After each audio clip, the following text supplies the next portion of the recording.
Hello children, welcome to my channel Geography Made Simple. Today I shall be taking up the first chapter of Geography of class 9th of CBSE curriculum, India, Size and Location. I will use maps and pictures to explain the concept so that it is easy and interesting for you to understand and recall. I have also prepared comprehensive notes of the chapter. The link of the same is provided in the description box below.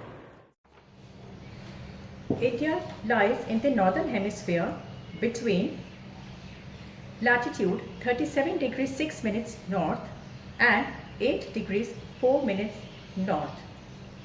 From east to west, the extent of India is 97 degrees 25 minutes east to 68 degrees 7 minutes east. The easternmost tip of India lies in state Arunachal Pradesh and the westernmost tip of India lies in the state Gujarat. Because of the distance between these two places, of these two tips of India, the total time difference, local time lag between these two places is 2 hours.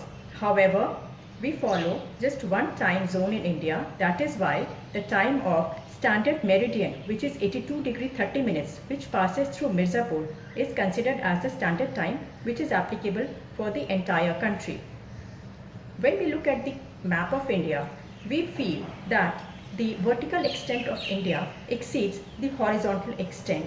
However, it is not so, because the extent of India from north to south or east to west is approximately 30 degrees only, and which is same. And then apart from the mainland India, which is the most visible part when we look at the map of India, we also have two important island groups. One is Andaman and Nicobar island groups in Bay of Bengal, and the other one is Lakshadweep island groups in the Arabian Ocean. Now let's do some statistics. India is the 7th largest country in the world. The land boundary of India is approximately 15,200 kilometers. The landmass area of India is 3.28 million square kilometer, which accounts for 2.4% of the total geographical area of the world. The coastline length of India is 7,516.6 kilometer. This includes the coastline length of Andaman and Nicobar and the Lakshadweep island groups. When we study the map of India, we see that downwards from 20 degree north, the peninsula starts forming and the Indian subcontinent protrudes into Indian Ocean, dividing it into Bay of Bengal and Arabian Sea. Also, the mainland India is also bounded by the young folded Himalayan mountains on its north, stretching from extreme north and northwest all the way till the extreme northeast. So we have Himalayas on the north and the peninsula, which tapers from 20 degree north downwards towards Indian Ocean and divides it into two seas of Bay of Bengal and Arabian Sea. The world. In terms of location, India is centrally located between East Asia and West Asia. Indian Peninsula provides southward extension of the Asian continent. Deccan Peninsula protrudes into the Indian Ocean, and this has following strategic benefits. First, this provides trans-Indian Ocean trade routes connecting European countries with East Asian countries like this. Second, this also helps India establish close relations with West Asia, Africa and Europe from the west coast, and Southeast and East Asian countries from the eastern coast. India is the only country which has the longest coastline in the Indian Ocean, and this explains the name of this ocean as Indian Ocean.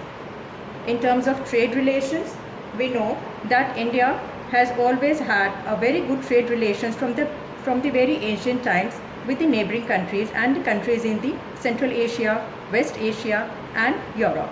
But that time the trade routes of via ocean were not developed, and the routes via mountain passes were mainly used, whether for export and trade relations for example, export or import of muslin, spices, or architectural exchanges, or even the religious propagation, etc.